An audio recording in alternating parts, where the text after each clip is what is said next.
జవహర్ నగర్లో 2 ఏళ్ల బాలుడిపై వీధి కుక్కలు దాడి చేసి చంపేసిన ఘటనపై ఆవేదన వ్యక్తం చేశారు CM Revanth Reddy. Street dogs అటాక్లో బాలుడు చనిపోవడంపై తనను కలిచివేసిందన్నారు. భవిష్యత్తులో ఇలాంటి సంఘటనలు జరగకుండా చర్యలు తీసుకోవాలని అధికారులను ఆదేశించారు. అలాగే స్ట్రీట్ డాగ్స్ బెడద ఎక్కువగా ఉన్న ప్రాంతాల్లో ప్రజల నుంచి ఫిర్యాదులను స్వీకరించేందుకు కాల్ సెంటర్ లేదా టోల్ ఫ్రీ నెంబర్ ఏర్పాటు చేయాలన్నారు.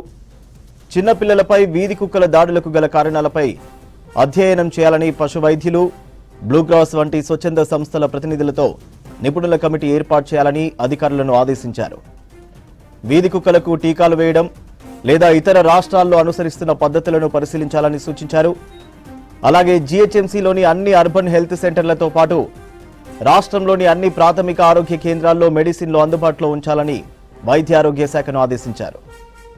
ఇలాంటి సంఘటనలను నివారించేందుకు తగిన ముందస్తు జాగ్రత్తలు తీసుకోవాలన్నారు సీఎం రేవంత్.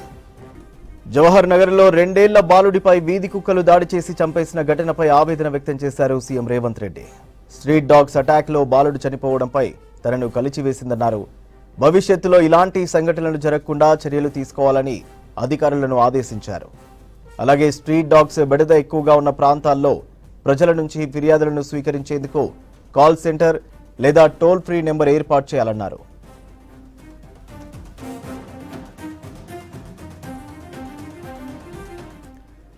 చిన్నపిల్లలపై వీధి కుక్కల దాడులకు గల కారణాలపై అధ్యయనం చేయాలని పశు వైద్యులు, బ్లూ క్రాస్ వంటి స్వచ్ఛంద సంస్థల ప్రతినిధులతో నిపుణుల కమిటీ ఏర్పాటు చేయాలని అధికారులను ఆదేశించారు.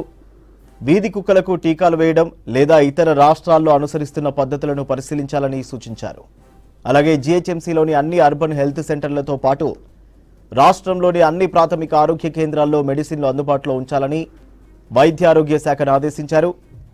ఇలాంటి సంఘటనలను నివారించేందుకు తగిన ముందస్తు జాగ్రత్తలు తీసుకోవాలన్నారు సీఎం రేవంత్.